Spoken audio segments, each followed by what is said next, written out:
तो सबसे पहला क्वेश्चन आपका ये है कि यहाँ मैं आपको 50 क्वेश्चन कराऊंगी। ये 50 क्वेश्चन आपकी एनईपी 2020 को पूरा कंप्लीट कर दिया। अब देखिए एनईपी 2020 इसलिए जरूरी है कि आप लोगों ने अभी जो पेपर देखा यूपीटेक का, उस एग्जाम में भी आपने देखा कि उन्होंने आपसे कंसेप्चुअल नॉलेज अंडरस्टैंडिंग की डिमांड की है। और एनईपी 2020 नई शिक्षा नीति है जिसको एज अ टीचर आपको अपने स्कूल्स में पढ़ाना हो, तो आपकी इस पे पकड़ ना हल्की फुल्की नहीं, धुरंधर होनी चाहिए। चलिए, प्राइमरी क्लास के एक टीचर होने के नाते एनईपी 2020 के अकॉर्डिंग आप क्लास 1 और 2 में जो बच्चे स्टडी कर रहे हैं वो आपके अकॉर्डिंग किस चरण में होंगे। तो देखिए एनईपी 2020 बात करती है कि भैया 5+3+3+4 की बात करती है। किसकी बात करती है? वो बात करती है 5+3+3+4, मतलब 5+3+3+4। अब उस हिसाब से मैं देखूं तो आपको मुझे बताना है ये 5+3+3+4 में आपको मुझे बताना है कि भैया ये फर्स्ट और सेकंड क्लास कहाँ आती है। देखिए 5 साल में 3 साल इसके हैं आंगनवाड़ी के, आंगनवाड़ी, और 2 साल जो हैं वो फर्स्ट एंड सेकंड क्लास। इस तरीके से आपके ये 5 साल होते हैं। ये 3 क्लास हैं, इसमें क्लास आप पढ़ते हो class third, fourth and fifth class आप पढ़ते हो। बाकी बचे 3 में आप पढ़ते हो 6ठी, 7वीं और 8वीं क्लास। फिर उसके बाद जो 4 है उसमें आप 9वीं, 10वीं, 11वीं और 12वीं क्लास आप पढ़ते हो। अब इसके अंदर एक बात निकलती है कि भाई देखिए ये जो 5 है इसको आप बोलते हो फाउंडेशनल स्टेज, यानी बुनियादी चरण, फाउंडेशनल स्टेज। तो भैया पहली और दूसरी क्लास किसमें आती है? बुनियादी चरण में आती है। ये क्लास 3, 4, 5 आप जहां पढ़ते हो इसको आप बोलते हो प्रिपरेटरी स्टेज, यानी निर्माणकारी काल। 6ठी, 7वीं, 8वीं को आप बोलते हो मिडिल स्टेज, बीच की अवस्था। और 9वीं, 10वीं, 11वीं, 12वीं को आप बोलते हो सेकेंडरी स्टेज। क्या बोलते हो? सेकेंडरी स्टेज आप कहते हो, क्योंकि यहाँ बच्चा उच्च माध्यमिक वाला बच्चा हो चुका है। प्राइमरी लेवल पर बच्चों के कॉग्निटिव डेवलपमेंट और लर्निंग को आसान बनाने के लिए एनईपी 2020 किस भाषा के शिक्षण के माध्यम के रूप में प्राथमिकता देती है? तो आपसे पूछ रहे हैं कि बच्चों के कॉग्निटिव डेवलपमेंट के लिए, बच्चों के मानसिक विकास के लिए, लर्निंग को आसान बनाने के लिए एनईपी 2020 किस लैंग्वेज को शिक्षण के माध्यम के रूप में चुनती है? किस लैंग्वेज को चुनती है? किस लैंग्वेज? बिल्कुल FPMS कोड था जो क्लास में हमने पढ़ा था। किस लैंग्वेज को चुनती है? तो वो कहती है मदर टंग, मोहल्ला टंग, लोकल लैंग्वेज। वो कम से come up to 5th class तक, क्या कहती है? अप टू 5th क्लास की 5वीं क्लास तक ये कंपलसरी है। अप टू 5th क्लास आपके लिए क्या है? कंपलसरी है कि आप किसमें पढ़ाओगे? बच्चों को मदद। एनईपी 2020 टीचर्स की भी रेल बनाती है, कहती है कि एक बार जॉब लग गई तो ये न सोचिएगा कि अब सैया भरे कोतवाल, मतलब अब सैया भरे टीचर, तो अब डर काहेगा। एनईपी 2020 कहती है कि टीचर जो है उनको भी प्रोफेशनल कॉम्पिटेंसी, दक्षता और महारती बने, वो नई नई चीजों को सीखें और अद्यतन यानी अप टू डेट, यानी अभी जो लेटेस्ट चीजें चल रही हैं उनकी पेडागोजी के डेवलपमेंट के लिए टीचर को हर साल कितने घंटे का सीपीडी की फुल फॉर्म है कंटिन्यूअस प्रोफेशनल, यानी व्यावसायिक कंटिन्यूअस प्रोफेशनल डेवलपमेंट, ये सीपीडी की फुल फॉर्म है, यानी सतत व्यावसायिक विकास। ये सीपीडी की फुल फॉर्म है मेरे भाई। तो कंपलसरी करा गया कि 50 घंटे तो आपको पढ़ना ही पढ़ना है। कितने घंटे पढ़ना ही पढ़ना है? 50 घंटे। अपने आप ही ठीक हो गया। चलिए, तो 50 घंटे तो आपको पढ़ना ही पढ़ना है। एनईपी 2020 के अंतर्गत जो आपका नेशनल लेवल पर एक मूल्यांकन केंद्र होगा जिसका नाम रखा गया परख। इसका मुख्य एम क्या है? परख, जो आपको परखेगा। राष्ट्रीय लेवल पर कोई भी स्कूल अपनी मनमानी से बच्चों का मूल्यांकन न कर पाए। हर स्कूल को एक राष्ट्रीय लेवल पर एक अथॉरिटी हो। अथॉरिटी को हम नियामक बोलते हैं। क्या बोलते हैं? अथॉरिटी को हम नियामक बोलते हैं कि एक अथॉरिटी बनाई गई जो रेगुलेट करेगी कि बच्चों का असेसमेंट, यानी बच्चों का मूल्यांकन 360 डिग्री का हो रहा है या नहीं। इसका काम था कि बच्चों का मूल्यांकन 360 डिग्री हो, है ना? मूल्यांकन कैसा हो? 360 डिग्री पर हो। बच्चों के समग्र यानी होलिस्टिक डेवलपमेंट के स्टैंडर्ड्स को चेक करना। अब बेटा जो भी रीजन है वो तो बाद में टेक्निकल टीम देखेगी। इसको तो मैं भी नहीं जानती कि इसमें कौन सी माता चढ़ी है, कौन सा भूत चढ़ा है, कि टिमटिमा रहा है, टिप टिप बरसा पानी पे नाच रहा है, आई डोंट नो, है ना? ये इतना है कि दिख रहा है, अच्छे से दिख रहा है, बस बात खत्म होती है। हम पढ़ लेंगे बाद में, टेक्निकल टीम अपने यहाँ पर। तो परख की फुल फॉर्म क्या है? तो आप मुझे बताएं कि परख की फुल फॉर्म क्या है, जल्दी से बताएंगे क्या है परख की फुल फॉर्म। तो देखिए पी का मतलब क्या है, परफॉर्मेंस। पी का मतलब क्या है, परफॉर्मेंस। परफॉर्मेंस है ना, PARAKH, परफॉर्मेंस है ना। तो परफॉर्मेंस, परफॉर्मेंस का क्या करना है, असेसमेंट करना है। परफॉर्मेंस का क्या करना है, असेसमेंट करना। परख है ना, तो परफॉर्मेंस का क्या करना है, परफॉर्मेंस असेसमेंट। आपकी परफॉर्मेंस का असेसमेंट होगा। आर से है उसका रिव्यू होगा, performance assessment review. R A का मतलब क्या, एनालिसिस होगा। यानी आपकी नॉलेज जो है, एनालिसिस, एनालिसिस ऑफ नॉलेज, आपके ज्ञान का विश्लेषण करेंगे कि आप रटने वाले बच्चे हो या दिमाग लगाने। Analysis of knowledge. और ये सब क्यों किया जाएगा, फॉर, किसके लिए किया जाएगा, होलिस्टिक डेवलपमेंट। होलिस्टिक डेवलपमेंट का मतलब है सारी स्टिक, यानी कुल मिलाकर बच्चे का सतत विकास, समग्र विकास हो रहा है या नहीं, उसके लिए ये performance assessment review analysis of knowledge for holistic development ये आता है। ठीक है ना, ये आता है। ठीक, आ जाए आगे बढ़ते हैं। निपुण भारत मिशन। देखो गुड्डा, मैंने आपको बताया निपुण आपको निपुण बनाता है, देश के बच्चों को निपुण बनाता है। निपुण का मतलब है महारथी बनाता है। और महारथी किसमें बनाता है, तो निपुण प्रोग्राम जो हम लेकर आए वो बच्चों को संख्यात्मक समझ और साथ ही साथ उसमें किसमें, लैंग्वेज की अंडरस्टैंडिंग, रीडिंग की अंडरस्टैंडिंग में बच्चे को निपुण बनाने पर बात है। तो निपुण भारत मिशन के तहत इस क्लास के अंत तक देश के सभी बच्चों में, देश के सभी बच्चों में, इस क्लास के अंत तक देश के सभी बच्चों में आपका फाउंडेशनल लिटरेसी और संख्या ज्ञान प्राप्त करने का राष्ट्रीय लक्ष्य रखा गया। फाउंडेशनल लिटरेसी एंड न्यूमरेसी हर बच्चा कर लेगा क्लास 3 तक।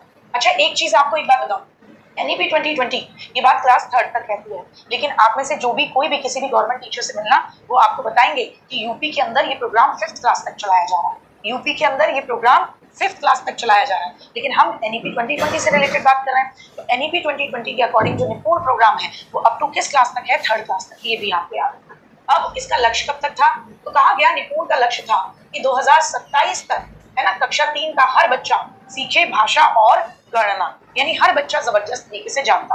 अच्छा ये बताइए निपुण प्रोग्राम कब लाया गया था, निपुण प्रोग्राम को लॉन्च कब किया गया था। निपुण प्रोग्राम 2021 में लॉन्च हुआ है, 2021 में लॉन्च हुआ है। जल्दी बताइए कब तक के लिए लॉन्च हुआ था। बहुत अच्छी बात है, इसका लक्ष्य 2027 था। निपुण प्रोग्राम की लॉन्च डेट बताइए, वही जिसे मैं 5 मई बोल देती हूँ, एक्चुअली वो क्या है जल्दी बताओ। बेटा मैं कैसे बढ़ाऊंगी, मैं थोड़ी ना लग जाऊंगी सुमन ना बोर्ड की लाइट बढ़ाने में, ये बोर्ड मुझसे करंट ले ले, मुझसे थोड़ी ना ले लेगा बाबू। आपके सामने चलती क्लास में एक साथ ही टेक्निकल प्रॉब्लम है, आपको दिख तो रहा है ना। अब मैं क्लास में पढ़ाऊं या समस्या को ब्रॉडर देखूं या समाधान कौशल विकसित करूं अपने अंदर भी और अपने बच्चों को, बताइए आप टीचर बनेंगे खुद बताइए। 5 जुलाई 2021, जिसको मैं जनरली मेरे मुंह से 5 मई निकलता, 5 जुलाई 2021 में इसे लॉन्च किया गया था। याद रखिए FLN के उद्देश्यों की पूर्ति के लिए निपुण प्रोग्राम आया था। निपुण की फुल फॉर्म बता दें मुझे, तो निपुण की फुल फॉर्म है नेशनल निपुण, नेशनल इनिशिएटिव, नेशनल इनिशिएटिव इसके लिए फॉर प्रोफिशिएंसी। प्रोफिशिएंसी का मतलब होता है फॉर प्रोफिशिएंसी, प्रोफिशिएंसी का मतलब होता है निपुणता। नेशनल इनिशिएटिव फॉर प्रोफिशिएंसी, इसमें बच्चे की निपुणता आ जाए इन रीडिंग विद अंडरस्टैंडिंग, कि बच्चा रीड कर सके, इसके साथ with understanding, in reading with understanding, पढ़ के क्या कर सके, रीडिंग विद अंडरस्टैंडिंग, यानी रीडिंग करके अंडरस्टैंडिंग के साथ रीडिंग कर सके। इन reading with understanding and numeracy, और क्या कर सके, न्यूमेरेसी, संख्या ज्ञान में जबरदस्त हो। आगे बढ़े। एनईपी 2020 के अकॉर्डिंग कक्षा 6 से लेकर 8 दिन के बच्चों को, कक्षा 6 से लेकर 8 के बच्चों को आप उनके लोकल कला, जिसे नाम दिया गया था लिबरल आर्ट, मैंने आपको पढ़ाया था, जिसे नाम दिया गया था उदार कला। उदार कला का मतलब ये है कि आपके क्षेत्र में जो भी कला सिखाई जाती है, जैसे मथुरा के अंदर एक बहुत ही फेमस रंगोली बनाने की कला सिखाई जाती है।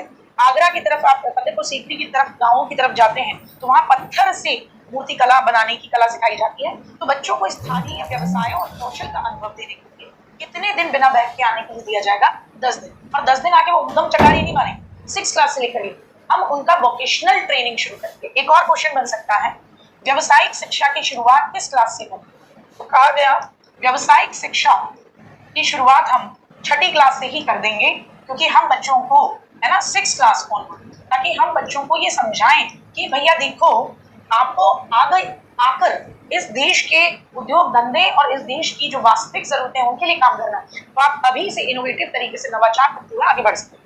एनईपी 2020 ने 360 डिग्री का एक होलिस्टिक प्रोग्रेस कार्ड की बात की। तो कहा है कि मूल्यांकन होगा तो एक रिपोर्ट कार्ड बनेगा और वो रिपोर्ट कार्ड भी 360 डिग्री का होगा। तो कह रहे हैं कि एनईपी 2020 ये जो 360 डिग्री के रिपोर्ट कार्ड की बात करता है उसमें किन पक्षों को शामिल किया जाना जरूरी है, जल्दी से बताएं, जल्दी से बताएं, उसमें किन पक्षों को शामिल किया जाना जरूरी है, जल्दी बताएंगे गुड्डा। लव यू बच्चा, लव यू, लव यू सुंदर। अच्छा, क्वेश्चन नंबर में उत्तर बताया, मुझे लगा मेरे लिए दिल भेजा। बताओ कि 360 डिग्री का मूल्यांकन है, यानी आपका कॉग्निटिव, अफेक्टिव और साइकोमोटर, दिमाग से आप कैसे पढ़ने में बच्चे हो वो भी चेक करेंगे। ए अफेक्टिव, दिल से कैसे आदमी हो आप ये भी चेक करेंगे।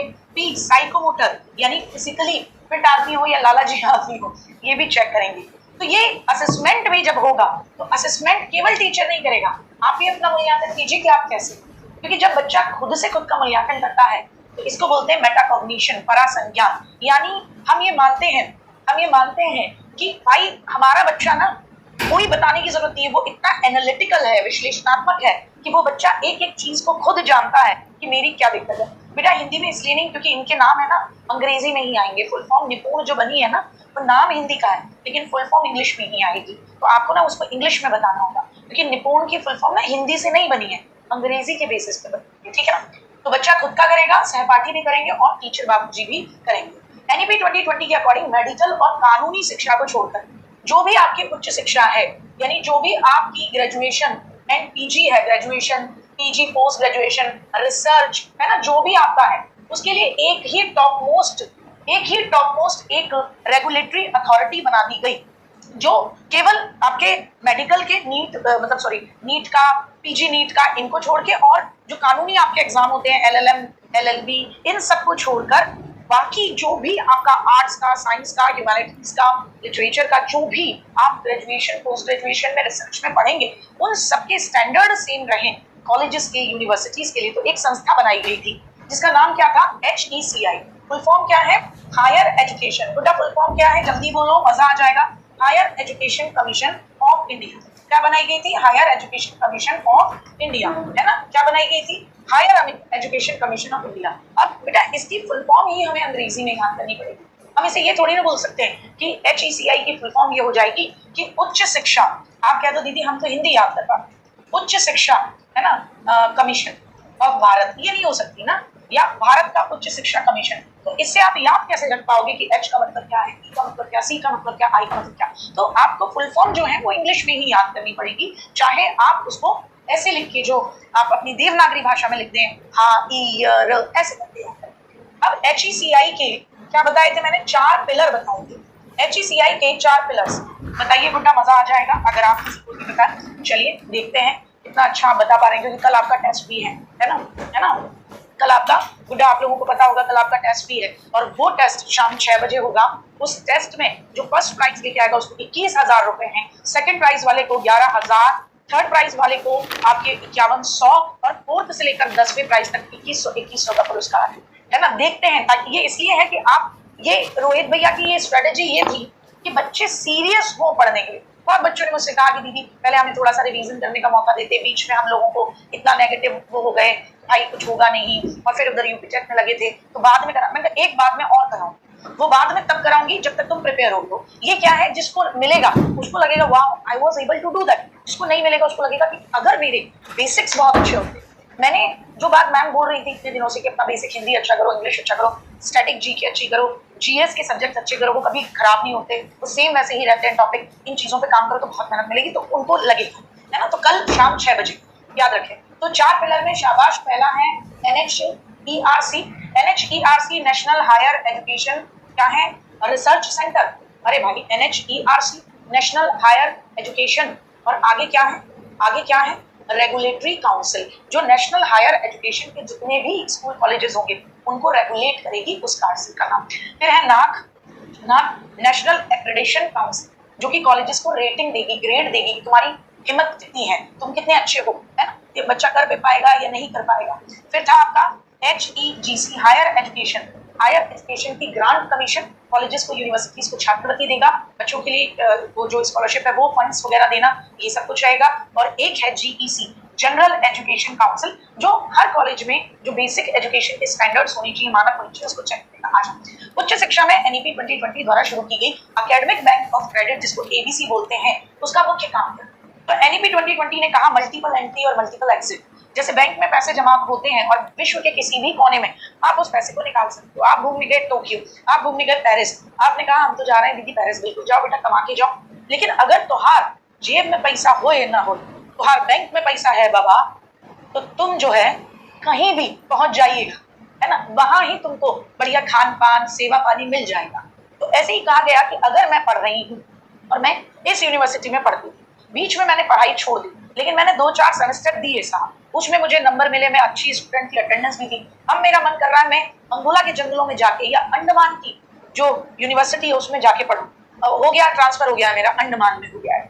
तो अब मैं आगे की स्टडी अंडमान में कंटिन्यू करना चाहती हूँ, तो मुझे दोबारा से नहीं पढ़ना पड़ेगा पीजी या रिसर्च। बोले अरे तुमने 2 साल मस्त पढ़ लिया, ये तुम्हारे नंबर जो हैं तुम्हारी पुरानी कॉलेज की वेबसाइट पर तुम्हारी आईडी के लॉगिन से पड़े हुए हैं, हम देख लेंगे कि हाँ भैया ये बच्चा क्या उपस्थित था क्या नहीं, और वो तुम्हारे इन वाले नंबरों में जो तुम अब कमाओगे जुड़ जाए। तो ये क्या था, ये क्या था, डिजिटल नंबर एक्यूमुलेशन के लिए था। डिजिटली किसके लिए था बेटा जी, क्रेडिट एक्यूमुलेशन के लिए। जैसे नंबर भी बालक के जुड़े, लोन नहीं मिल रहा था, एग्जाम सेंटर भी अलॉट। एनईपी 2020 में सामाजिक और आर्थिक रूप से वंचित समूह, यानी एनईपी 2020 कहते हैं सोशली और इकोनॉमिकली डिसएडवांटेज ग्रुप। एक गुड़िया ने मुझसे पूछा था दीदी डिप्राइव्ड ग्रुप बोलें या डिसएडवांटेज, तो मैंने कहा देखो कई एग्जाम्स हैं, जैसे आप देखेंगे DSSS भी रहा है या आप केवी का देखेंगे, तो इन एग्जाम्स EMRS में भी इनमें ना डिसएडवांटेज की जगह डिप्राइव्ड भी लिखा हुआ देखा गया, ठीक है ना। तो वैसे तो देखो डिसएडवांटेज ग्रुप होते हैं जो अलाभान्वित ग्रुप हैं, जो सामाजिक तौर पर जैसे SC ST OBC और इकोनॉमिकली कोई भी गरीब व्यक्ति EWS वाला, तो इनकी जो बालिकाएं हैं और ट्रांसजेंडर बच्चियां हैं, है ना, ये बच्चे हैं, उनकी समान शिक्षा सुनिश्चित करने के लिए एक फंड गठन किया गया था। वो फंड कौन सा है, जेंडर इंक्लूजन फंड। इसके तहत क्या होता है, इन बच्चियों के लिए और इन ट्रांसजेंडर्स के लिए टॉयलेट्स बनेंगे। क्या बनेंगे, टॉयलेट्स बनेंगे, सुविधाएं बनेंगी, सुविधाएं दी जाएंगी, स्कूल में सुविधाएं दी जाएंगी, क्या होगा, और सुविधाएं दी जाएंगी। आगे बढ़ेंगे, एनईपी 2020 के अकॉर्डिंग ECCE ना इक्वल अपॉर्चुनिटी नहीं, gender inclusion fund, gender inclusion fund, है ना, जेंडर को इंक्लूड, हर जेंडर को शामिल। आ जाओ, एनईपी 2020 के अकॉर्डिंग प्रारंभिक बाल्यावस्था देखभाल और शिक्षा, ECCE का मुख्य उद्देश्य किस एज ग्रुप के बच्चों का ओवरऑल डेवलपमेंट करना। ECCE का मुख्य उद्देश्य किस एज ग्रुप के बच्चों का ओवरऑल डेवलपमेंट करना। तो ECCE मतलब 0 से लेकर 3 साल का बच्चा या 3 से लेकर 8 साल का बच्चा। जल्दी से सोचिए बताना, 0 से लेकर 3 साल का बच्चा या 3 से लेकर 8 साल का बच्चा। ECCE में मैंने आपको क्या, जल्दी से एक गड़बड़ी नहीं, पूरे ऑप्शन देखो और सोचो कि दीदी ने हमें क्या पढ़ाया था, क्या हमें समझाया था। क्या दीदी ने हमें ये बताया था कि 6 साल तक की उम्र तक बच्चे का 85% ब्रेन का डेवलपमेंट हो जाता है, तो इसीलिए डिसाइड किया गया। तो सोचो, लिंक कर, अच्छे से लिंक करना। ओके, सब 3 साल पे जा रहे हैं, कोई भी ऐसा 3 से अलग, कोई भी ऐसा, कोई भी, मैं पकड़ के ले जाऊंगी जब मैं तुम्हें हिंट दे रही हूँ, पार दे रही हूँ, आलम्बन दे रही हूँ। अरे भाई मैं बोल रही हूँ, जब हमने कहा कि 6th ईयर तक यानी 6 साल की उम्र तक, है ना, 85% ऑफ ब्रेन का 85% ब्रेन का डेवलपमेंट हो जाता था। और बच्चा जो था वो घर पे ही रहता था। किसी गरीब बच्चे के साथ ये दिक्कत थी कि उसके माँ बाप कमाने चले गए थे, कौन ध्यान दे। तो कहा गया कि ये जो 85% डेवलपमेंट होना चाहिए ब्रेन का, उस समय पे बच्चा क्या है, सही से गाइड नहीं हो पा रहा। तो कहा गया कि भैया 3 साल तो बच्चा माँ के पास रहता है, बेटा तुम क्या बुला लोगे उसको, पैदा होते ही तुम 3 साल तक ले जाओगे किसी में, क्या करोगे, लल्ला लल्ला लोरी, लल्ला लल्ला लोरी, अरे आपका बच्चा बहुत ज्यादा दूध पलटता है। हाँ कोई नहीं, मैंने इसको सिखाने के लिए पूरी तरीके सिखाती, मैं इसको रोज सिखाती हूँ, बेटा दूध नहीं पलटते, नहीं सुसु नहीं करते, गंदी बात, ऐसे नहीं, वहां जाके कर, ऐसे थोड़ी ना होगा। आप ECCE की बात करें, बच्चा स्कूल ही जाता है 3 साल का, तो आंगनबाड़ी में आएगा 3 साल, 3 से लेकर 8 साल की वो वाली बात है, जैसे फाउंडेशनल स्टेज में लिया गया। आगे बढ़े, शैक्षिक रूप से पिछड़े और सामाजिक आर्थिक रूप से ऊंचे क्षेत्रों में गुणवत्तापूर्ण शिक्षा पहुंचाने के लिए एनईपी 2020 में किस व्यवस्था का प्रस्ताव रखा गया।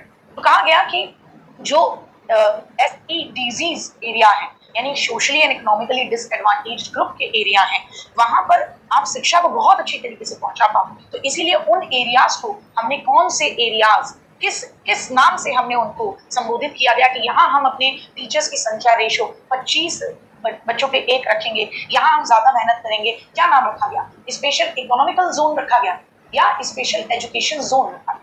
क्या रखा गया? स्पेशल एजुकेशन जोन, SEZ, कि यहाँ पर विशेष शिक्षा की आवश्यकता है, इकोनॉमिक जोन नहीं। ये कोई सरकार की फैक्ट्री लगाने की योजना थोड़ी ना कि यहाँ पे भाई साहब कम फैक्ट्री लगी है, यहाँ गरीबी बहुत ज्यादा है तो यहाँ के मजदूरों को मजदूरी मिले, तो यहाँ पे इकोनॉमिक बड़ी बड़ी आप इंडस्ट्रीज लगानी चाहिए। एजुकेशन की बात है बेटा, तो स्पेशल एजुकेशन जोन, SEZ हम इनको बोलते हैं। क्या बोलते हैं? SEZ बोलते हैं।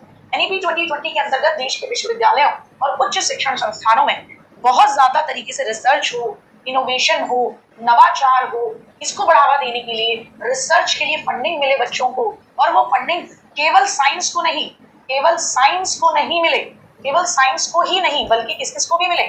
आप अगर बल्कि आर्ट्स में आप कोई रिसर्च करना चाहते हो, आर्ट्स में, ह्यूमैनिटीज, मानविकी में, संस्कृति में, है ना, भाषा में, किसी भी जगह आप रिसर्च करना चाहते हो, है ना, सभी को, है ना, भाषा में सभी को क्या मिले? फंड मिले, सभी को फंड्स मिले। तो उसके लिए पूरे देश में एक टॉप मोस्ट संस्था की बात की गई, NRF, जिसका मतलब है नेशनल, क्या फुल फॉर्म है? नेशनल रिसर्च फाउंडेशन इसका नाम है। क्या नाम है बेटा जी? नेशनल रिसर्च फाउंडेशन इसका नाम। NEP 2020 के अकॉर्डिंग क्लास टीचिंग में रटने की प्रवृत्ति को, बच्चा रट्टू होता है ना, उसको समाप्त करके, मुझे भी बड़ी तकलीफ का सामना करना पड़ रहा है, मैं हाथ से लिख लिख के इनको फ्लो चार्ट बना के सिखा रही हूँ। क्यों? क्योंकि एग्जाम टाइम पे आप सब लोग क्या कर पाएंगे, वो कम पेजों में आपका सारा कंटेंट हो जिसमें आपकी समझ ज्यादा बढ़िया हो, उनकी पॉइंट्स को देख के आप रिकॉल कर पाओ, वो ज्यादा जरूरी है। लेकिन आदत है इनको कि लाइन बाय लाइन पढ़े, तो रटने की प्रवृत्ति को समाप्त करने की कोशिश की जा रही है कि जैसे ये बच्चों की आदत होगी रटने की, ऐसे आगे वाले बच्चों की न रहे। तो किस तरीके की शिक्षण प्रवृत्ति को अपनाने पर सबसे ज्यादा बल दिया, और जब मैं चेंज करने की कोशिश करती हूँ तो रोने लग जाती हूँ, बोले नहीं ना दीदी, PDF भी दे देना ना दीदी, PDF दे दीजिएगा, पूरी पूरी लाइन दे दीजिएगा दीदी, हम नहीं पढ़ पाएंगे दीदी। आज जल्दी से बताएंगे, हाँ जल्दी बताएंगे। गीतांजलि कैसे हो बेटा जी? बहुत बढ़िया। तो कहा गया कॉम्पिटेंसी बेस्ड, कि हम अपने बच्चे के अंदर योग्यता पैदा करें। योग्यता किस बात की? कि वो सीखने के लिए तत्पर हो, नंबर लाने। किताबों पर आधारित शिक्षण नहीं, परीक्षा में क्या आएगा वो भी नहीं, कंटेंट बेस्ड वो भी नहीं। कॉम्पिटेंसी, कि हमारा बच्चा महारथी हो, योग्यता हो, अगर वो टीचिंग स्किल पढ़ रहा है तो वो एक अच्छा टीचर बनने की योग्यता रखता हो। वो ऐसे ना पढ़े कि हाय मुझे क्या याद रखना, वो ऐसे पढ़े कि कल मेरा इसी टॉपिक पर लेक्चर है, बीइंग अ टीचर मैं इसे अपने को टीचर्स को ये कंटेंट कैसे पढ़ाऊं, कैसे समझाऊं, इस पर वाद विवाद कैसे। NEP 2020 में संसाधनों के कुशल प्रबंधन के लिए, बेहतर मैनेजमेंट के लिए, और जो एकाकी स्कूल्स हैं, यानी कुछ स्कूल हैं बिल्कुल अलग थलग पड़ गए हैं, उनकी समस्याओं को दूर करने के लिए एक मॉडल के गठन का सुझाव दिया गया है। हालांकि वो मॉडल के गठन का सुझाव कोठारी आयोग भी देता है। मैंने आपको पढ़ाते समय भी बताया कि कहा गया कि एक स्कूल ऐसा है जिसमें रिसोर्सेस नहीं है, और एक स्कूल है जिसमें रिसोर्सेस हैं, उसमें फिजिकल एजुकेशन का टीचर भी है, म्यूजिक का टीचर भी है, लैब भी है, लाइब्रेरी भी है, प्लेग्राउंड भी है। तो बोला गया कि भाई अड़ोस पड़ोस के जितने भी स्कूल्स हैं वो सब आपस में मिलकर उन संसाधनों को बांट लें। इसके लिए स्कूल कॉम्प्लेक्स या स्कूल क्लस्टर मॉडल बनाया गया, जिसमें एक सीनियर सेकेंडरी स्कूल होगा, है ना, एक क्या कैसा स्कूल है? सीनियर सेकेंडरी स्कूल, और इसके 5 से 10 किलोमीटर के दायरे, है ना, के दायरे के सभी स्कूल, दायरे के सभी आंगनवाड़ी, प्राइमरी, उच्च माध्यमिक स्कूल क्या हो जाएंगे? साथ में आ जाएंगे। और ये उन सब के किसकी तरह काम करेगा?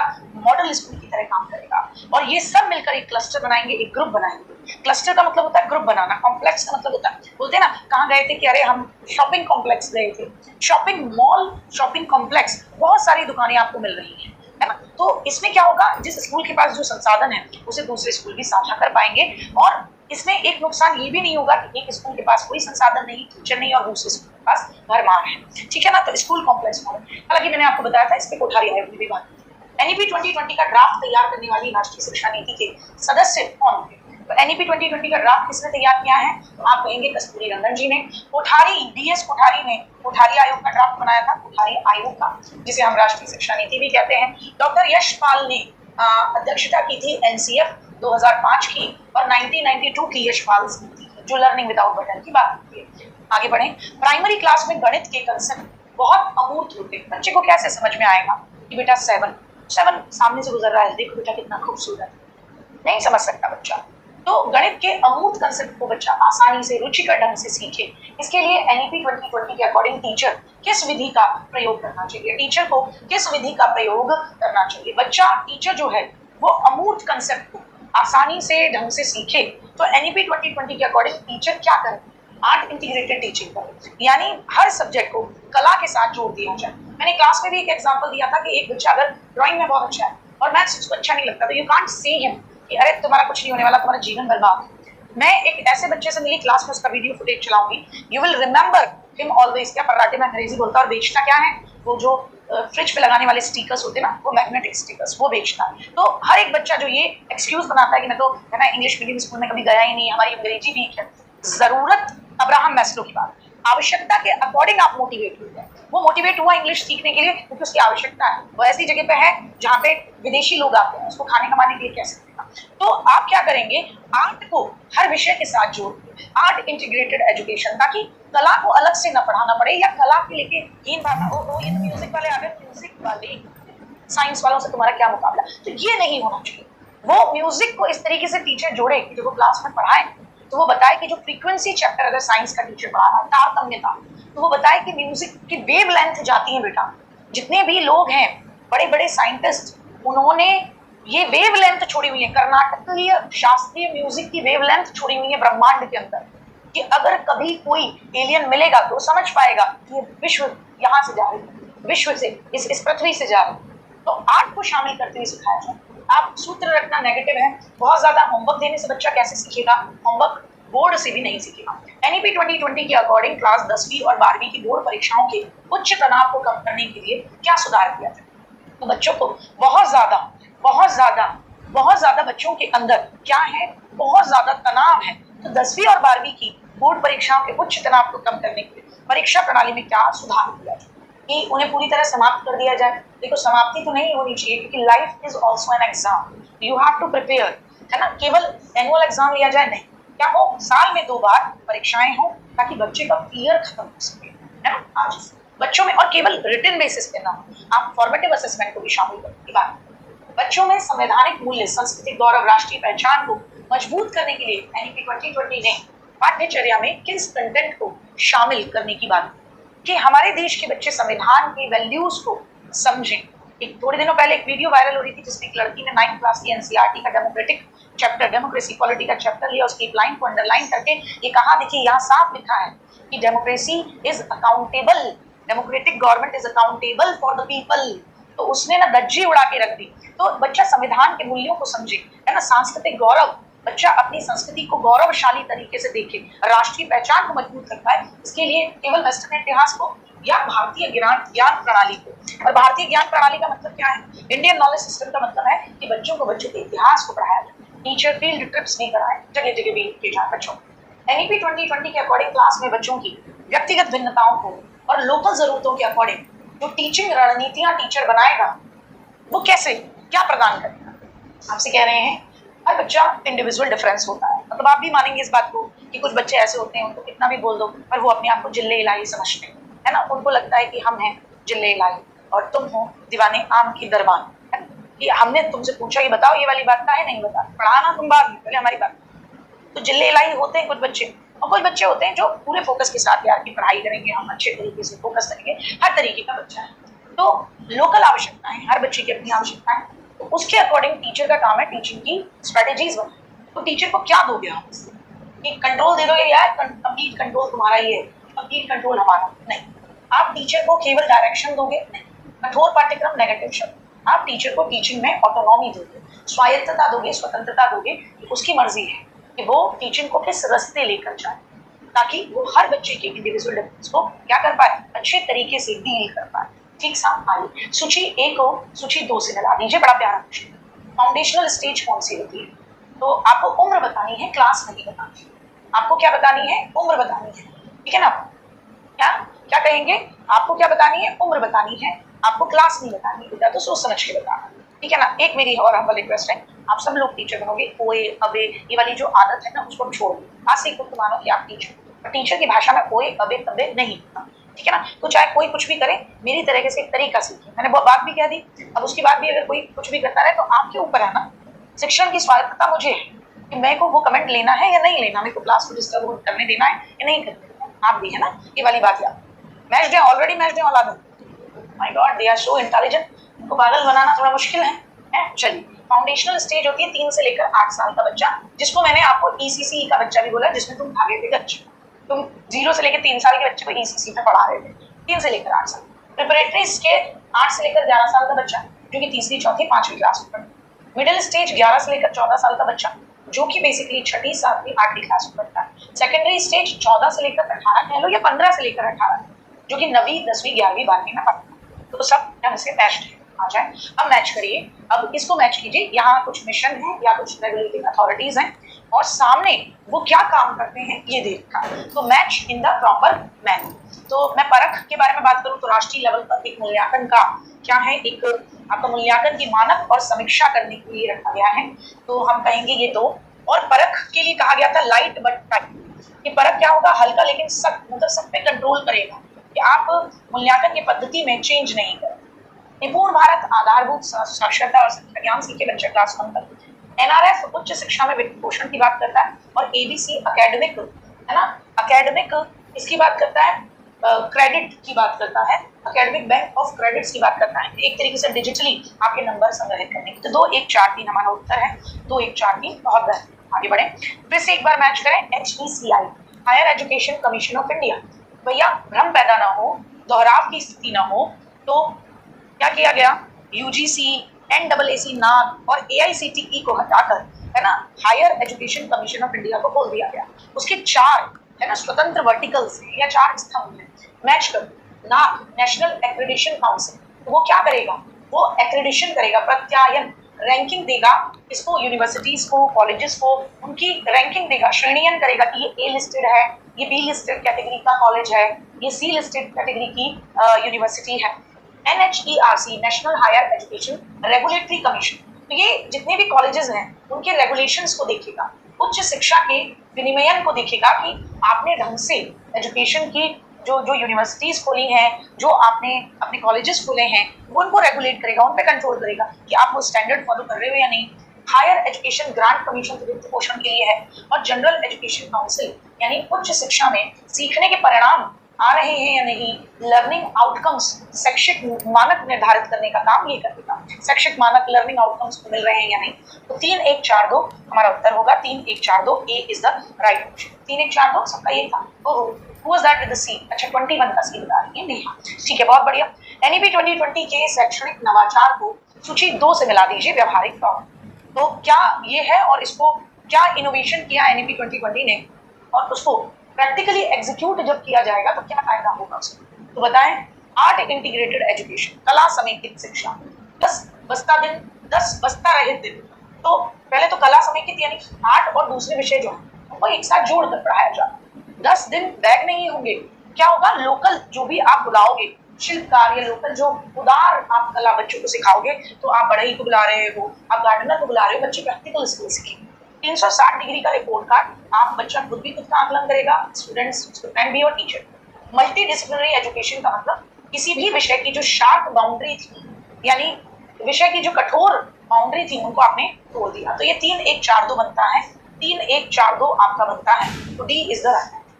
तो क्या कहेंगे, डी इज द राइट। जिसने भी सी बताया बेटा गलत बता दिया। कला समेकित का मतलब विषयों की कठोर अगर मानते हो आप, तो फिर आप बहुविषयक शिक्षा को क्या मानते है ना। जब कला की बात हो रही है तो थोड़ा यहाँ मिल रहा है, होगा।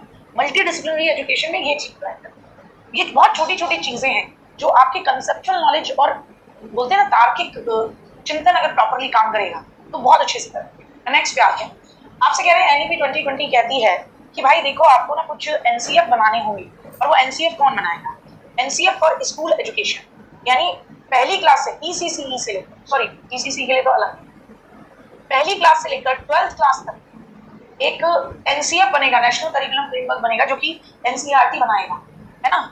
वो उसको नाम दिया गया, हर NEP के बाद NCF बनता है, 4 NCF बनते हैं। एक ECC के लिए बनता है, स्कूल एजुकेशन के लिए बनता है, अडल्ट की एजुकेशन के लिए बनता है, और टीचर एजुकेशन के लिए बनता है। तो यहाँ कह रहे हैं NCF फॉर स्कूल एजुकेशन, वो किसके लिए है, तो स्कूल शिक्षा के पाठ्यक्रम के लिए पहला सवाल। NCF फॉर ECCE आंगनवाड़ी यानी प्रारंभिक बाल्यावस्था का करिकुलम बनेगा।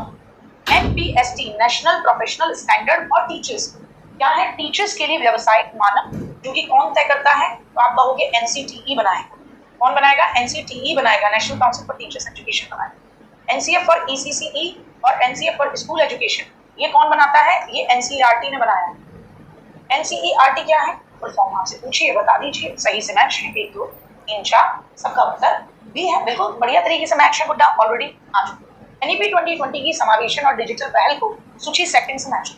अब आप कहोगे दीदी आप ये मैचिंग क्वेश्चन क्यों लाएंगे 10-15, के पीछे कारण है, हर टॉपिक ना बहुत अच्छे तरीके से लिंकअप हो जाता है। एक क्वेश्चन में 4 ऑप्शन और चारों से रिलेटेड इंफॉर्मेशन बच्चे की कितनी साउंड है वो अच्छे से रिवाइज होता है। अब जेंडर इंक्लूजन फंड क्या है, तो गर्ल्स को और जो ट्रांसजेंडर है उनके लिए प्रॉपर स्कूल में टॉयलेट्स बने, सुविधाएं बने, वो भी स्कूल्स में आए, आने जाने में अगर उनको कोई दिक्कत हो रही है तो ट्रांसपोर्टेशन की सुविधा उसके लिए फंड बन गया। तो बालिकाएं और ट्रांसजेंडर की शिक्षा के लिए ये कोष बन गया। तो 2 हो गया। SEZ स्पेशल एजुकेशन है बेटा, सुन, स्पेशल एजुकेशन वंचित क्षेत्र जो है, सोशली और इकोनॉमिकली जो डिसएडवांटेज्ड एरिया है उनको SEZ घोषित किया। ये हो गया आपका 1। बाला ओ बाला शैतान में कसना, बाला का मतलब बिल्डिंग एंड लर्निंग एड्स, यानी पूरी बिल्डिंग की चीतापोती करी हुई है। कहीं पे सिंड्रेला की कहानी, कहीं पे कछुए और खरगोश की कहानी, कहीं पे ABCD है, कहीं पर कक्का की कुकू के कऊ कई, कक्का की कुकू के खई खऊ, ये हो रहा है। कहीं पे ABCD है, कविताएं हैं। तो पूरी बिल्डिंग में बच्चा जिधर भी नजर डालता है वहीं से सीख सकता है। सीखने के लिए केवल क्लासरूम नहीं, पूरा स्कूल ही एकदम लर्निंग का मामला है। तो वो बाला है विद्यालय भवन को लर्निंग रिसोर्स के रूप में प्रयोग करना। PM ई विद्या, PM ई विद्या क्या है, डिजिटल और ऑनलाइन शिक्षा का एक मंच है। तो इतना तो आप मतलब लॉजिक से भी लगा पाएंगे। 2 1 4, बहुत बढ़िया। ए उत्तर सब लोग दे रहे थे। मेरे को, मैं थोड़ा अनजान वाला, मुझे ऐसे पढ़ना अच्छा लगता है ताकि कोई ऐसा भाई या बहन हो जिसने की पढ़ाई नहीं की हो तो वो भी समझ पाए, आसान भाषा में समझ पाए। आ जाए सूची 1 को सूची 2 से बनाए। 21वीं सदी के कौशल की बात हो तो NEP 2020 कहता है कि भैया नया समय 21वीं सदी के कौशल हमें अपने बच्चों में विकसित करने होंगे। बेटा जिस भी दिन आएगा ना TSSB PRT का रिजल्ट, कसम से यकीन मानो जिसका सिलेक्शन होगा बढ़िया दावत कर दूंगी। बहुत दिन हो गए हुआ ही, कल बाहर निकली थी, गुड़िया मिल गई, देखती पहचान गई, TSSB में मैंने क्लास ली थी। मैंने बेटा ये मत पूछना मुझसे ये रिजल्ट कब आ रहा है, बोले मैम समय लग रहा है, हाँ लग रहा है, वो पुराने बैकलॉग कंप्लीट करना है। आ जाओ क्रिटिकल चिंतन। क्रिटिकल चिंतन क्या है, क्रिटिकल चिंतन का मतलब है आप ऐसे ही कुछ भी रैंडम नहीं करोगे, आप तथ्यों को एनालाइज करोगे, तर्क लेके निर्णय लोगे, फिर किसी कंक्लूजन पे पहुंचोगे।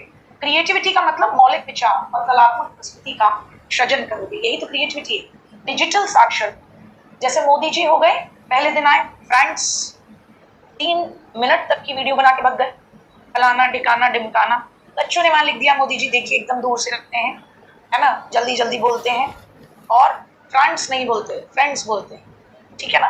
दूसरे दिन आके मोदी जी बिल्कुल सम्मान के एकदम बोले कि हाँ डिजिटली बच्चों आपने मुझे साक्षर किया, ये नया भारत है जो कमेंट में घुस कर मारता है ना। बच्चों ने कि बहुत अच्छा लगा आपकी सजेशन, तो बच्चे यूं लिख रहे कुछ तो खुरापाती औलादे हैं, तो कह रहे कोई नहीं एक रील रोज बनाया करो तुम्हें भी एक्सपीरियंस हो जाए। तो डिजिटल साक्षरता कि सूचना और संचार टेक्नोलॉजी को इफेक्टिवली बच्चा यूज कर पाए, बुद्धा भी यूज कर पाए। सहयोग कोलैबोरेशन का मतलब क्या है कि ग्रुप में मिलकर समस्याओं का समाधान करना, अकेले नहीं कर पाते ना तो वाइगॉट्स की भी कहते हैं। तो 4 1 2 3 सी हमारा राइट आंसर है। नेक्स्ट बात करते हैं NEP 2020 जो मल्टी लेवल की एंट्री और एग्जिट की बात करती है।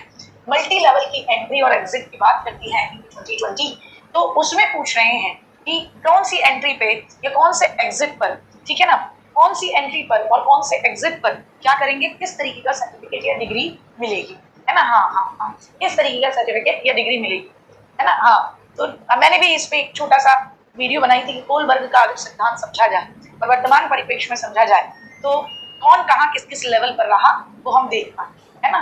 तो कोलबर्ग की 6 स्टेजेस आपने पढ़ी हैं, दिल्ली पुलिस के जवान से लेकर, है ना, देश की सरकार से लेकर बच्चे तक कौन किस लेवल पे था वो चेक करा जाए। बड़ा बेहतरीन है बिल्कुल फ्रेंड्स, बहुत कुछ देश में बदला है, बड़ा अच्छा लगा है। आ जाओ, हाँ अब से हम भी तुम्हें बोला करेंगे फ्रेंड्स, बालक थोड़ी ना, फ्रेंड्स हो। आज 1 वर्ष पूरा होने पर डिप्लोमा नहीं देंगे, सर्टिफिकेट देंगे गुड्डा।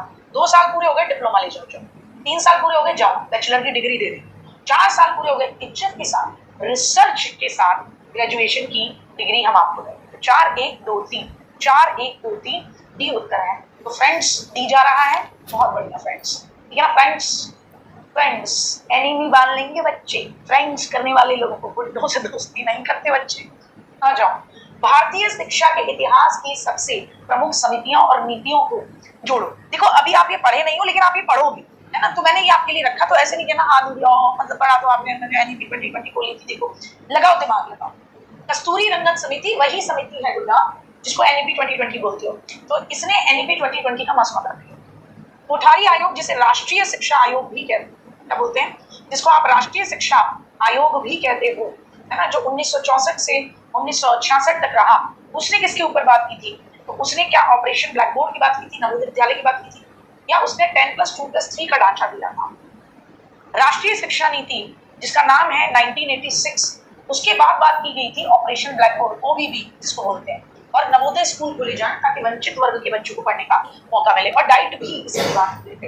एनसीएफ 2005 जिसके के अध्यक्ष हमारे प्रोफेसर यशपाल थे, उन्होंने कहा था कि एजुकेशन चाइल्ड सेंट्रिक हो और बिना बोझ के हो। ये पूरा क्वेश्चन आपकी अब तक की पढ़ाई के कॉमन सेंस पर डिपेंड करता था, ठीक है ना, है ना। डी में ए का 4 था, ई का 4 बोलकर ए लगा दिया था। ऐसा काहे करती हो गुड़िया, ऐसा काहे करती हो? तो 2 1 4 देखो, फिर 2 1 4 3 किधर है? ई है तो हार उत्तर, ई है तो हार उत्तर। 3 1 4 2। अच्छा, कस्तूरी रंगन समिति बिना बोझ की शिक्षा, एनसीएफ पढ़ा था यूपी टेट में, पढ़े थे ना एनसीएफ, बिना बोझ की शिक्षा, learning without burden, professor Yashpal की अध्यक्षता। Common sense is not common my friend, I know, but at least you can use a little bit of common sense. आप बिना बोझ की शिक्षा कस्तूरी रंगन जी के हाथों कह रहे हो, तो जिस आदमी का नाम प्रोफेसर यशपाल रहा, उनकी द्वारा जो एनसीएफ 2005 के अध्यक्ष थे, उनकी बेइज्जती मार नहीं रही हो गुड़िया, बच्चा ध्यान दो। आ जाए, मूल्यांकन के प्रकार है, विशेषताएं हैं, मैच कर दीजिए। फॉर्मेटिव असेसमेंट जो होता है वो कब होता है? सत्र के अंत में नहीं, वो तो होता है योगात्मक, ऐसे समेटिव असेसमेंट। योगात्मक असेसमेंट होता है जो साल के अंत में होता है। कितने क्वेश्चंस हैं फ्रेंड्स? 35 क्वेश्चंस, 40 क्वेश्चंस है फ्रेंड्स।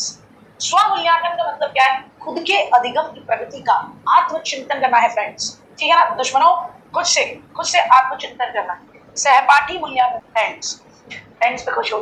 सहपाठी मूल्यांकन का मतलब लपेट लो दोस्तों, और उनका एक दूसरे के काम को फीडबैक करें। अच्छा, जब दोस्त काम को फीडबैक करेगा तो दूसरा दोस्त समझेगा कि हाँ यार, मेरे काम में कहाँ दिक्कत हुई है, मैं इसको ठीक करूंगा। सेल्फ असेसमेंट का मतलब खुद की प्रगति का आत्मचिंतन करो, मतलब ये उन बच्चों के लिए जो ये कहते हैं कि हम कैसे पढ़ें, आत्मचिंतन करो, कहाँ समय मिल रहा है और कौन कौन से सब्जेक्ट हमें कैसे। रचनात्मक मूल्यांकन कब होता है? लर्निंग की प्रक्रिया के दौरान, ताकि लगातार सुधार हो सके। 3 1 4 2, 3 1 4 2 सी हमारा आ जाए। एनईपी 2020 के अकॉर्डिंग सामाजिक आर्थिक रूप से जो वंचित है ना बच्चे हैं, जो एरियाज हैं, वहां पे प्यूपल टीचर रेशियो कितना होगा? तो देखो, सामान्य जगह पे प्यूपल टीचर रेशियो 30 बच्चों पर 1 टीचर, और जो वंचित एरियाज हैं वहां 25 बच्चों पर 1 टीचर का रहना माना गया है। एनईपी 2020 के अकॉर्डिंग जो फाउंडेशनल स्टेज है, जो 3 से लेकर 8 साल के बच्चों के लिए पाठ्यचर्या तैयार करने के लिए एनसीईआरटी कौन सा ढांचा विकसित करा है? एनसीईआरटी ने जो 3 से लेकर 8 साल के बच्चों के लिए जो ईसीसीई का जो बनाया है ना, क्या पाठ्यचर्या, उसको आप किस नाम से जानते हैं? NCF for adult education. AE का मतलब है अडल्ट एजुकेशन। एसई का मतलब है एनसीएफ बनाया गया इसके लिए स्कूल एजुकेशन, स्कूल की एजुकेशन के मतलब 1 से लेकर क्लास 1 से लेकर 12 तक के बच्चों को कैसे पढ़ाया जाए। टीई का मतलब टीचर एजुकेशन के लिए एक एनसीएफ बनेगा। जब भी कोई देश में शिक्षा नीति आती है तो 4 एनसीएफ बनती है। और एफएस का मतलब है फाउंडेशनल स्टेज, एफएस बोलते हैं इसको। क्या बोलते हैं गुड्डा जी? एफएस बोलते हैं। तो ये आया था 2022 फाउंडेशनल स्टेज के लिए, ठीक है ना, इसको भी हम पढ़ेंगे लेकिन ये अलग टॉपिक आएगा। एनईपी 2020 के अकॉर्डिंग 2030 तक स्कूली शिक्षा में टीचिंग के लिए जो आपकी मिनिमम शैक्षणिक योग्यता है वो किस तरीके की डिग्री होनी चाहिए? 2030 तक टीचिंग के लिए मिनिमम शैक्षणिक योग्यता क्या बताइए? ये क्लास अगर अच्छी लगा करें तो क्लास को लाइक कर लिया करो, शेयर। मिनिमम शैक्षणिक योग्यता क्या रखी गई है कि 4 साल की इंटीग्रेटेड आपकी बीएड होनी चाहिए। एनईपी 2020 के तहत बच्चों की लर्निंग लेवल की अगर आपको रेगुलर ट्रैकिंग करनी है, क्लास 5, 3 और 8 में कौन सी परीक्षा का मुख्य स्वरूप होगा? मोस्ट इंपॉर्टेंट, आप तीसरी क्लास में भी बच्चे की टेस्ट लोगे, 5वीं में भी लोगे, 8वीं में भी लोगे, और वो कैसी परीक्षा होगी? लर्निंग की नहीं, एनुअल नंबर में पास होने की, बोर्ड एग्जाम नहीं, कॉम्पिटेंसी बेस्ड असेसमेंट होगा।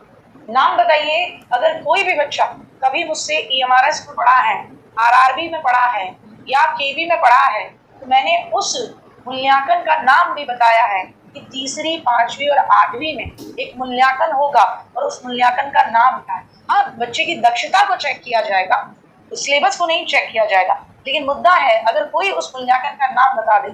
कॉम्पिटेंसी का मतलब होता है बच्चे की दक्षता चेक करेंगे, सब्जेक्ट नॉलेज नहीं चेक करेंगे। तो उस मूल्यांकन का नाम क्या है? दक्षता आधारित, तो मतलब वो चेक क्या करें, लेकिन उस मूल्यांकन का नाम, ठीक है ना। सीटेट में पढ़े थे friends, yes my friends. DSSB में पढ़े थे friends, yes my friends.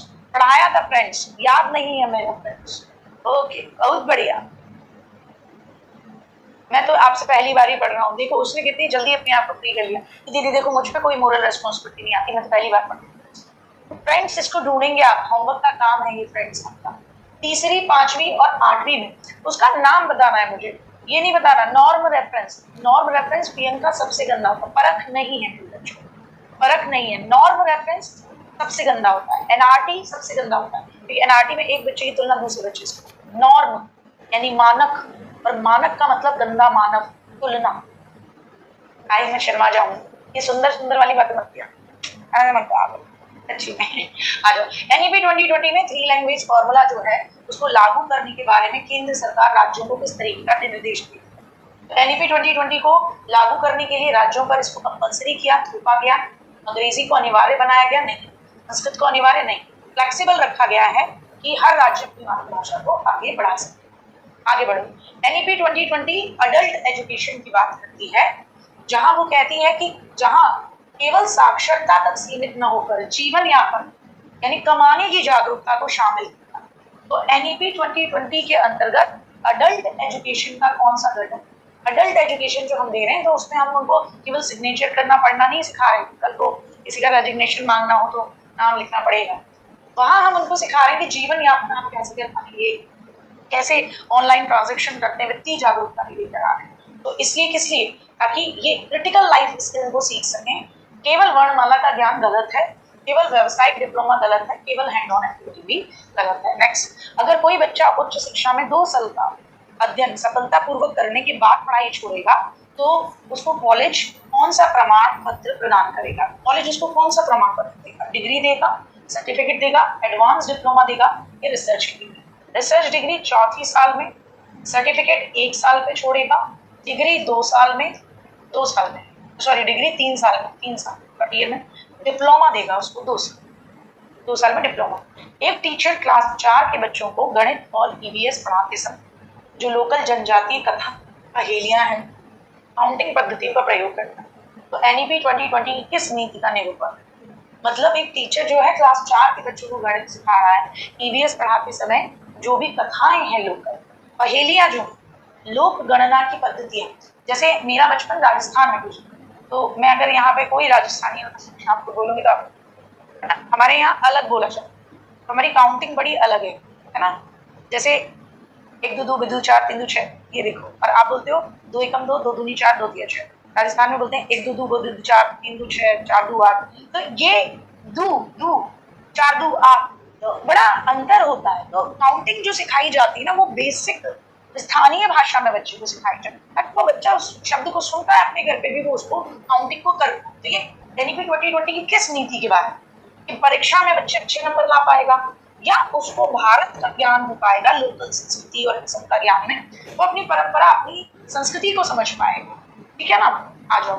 NEP 2020 0 से लेकर 8 वर्ष के बच्चों की शिक्षा के लिए NCF और ECCE तैयार करने का दायित्व किस संस्था को सौंपा गया? तो याद रखना, चाहे NCF और स्कूल एजुकेशन हो या वो NCF और आपका फाउंडेशनल स्टेज, किसको दिया गया था? याद रखना NCERT को दिया जाएगा। टीचर एजुकेशन के लिए NCTE को दिया जाएगा। बस last question, 40 question now go with that बताएंगे। आपका अंतिम प्रश्न है NEP 2020 के अकॉर्डिंग क्लास में विशेष प्रतिभा वाले जो बच्चे हैं, तो आप गिफ्टेड बच्चों को अपनी क्लास में पहचानते हो। मेरी में तो सारे गिफ्टेड हैं, है ना, खुरापाती एकदम, एक से बढ़कर एक प्यारी बातें। तो NEP 2020 कहता है जो गिफ्टेड बच्चा आपकी क्लास में आ गया तो टीचर को उसके एक्सेलरेशन के लिए, उसके एनरिचमेंट के लिए क्या करना होगा? एनरिचमेंट के लिए बार बार अभ्यास, उसको नेग्लेक्ट कर दो या सेम पाठ्य पुस्तक, या उसके लिए उच्च स्तरीय चिंतन की चीजें लेकर आनी होगी।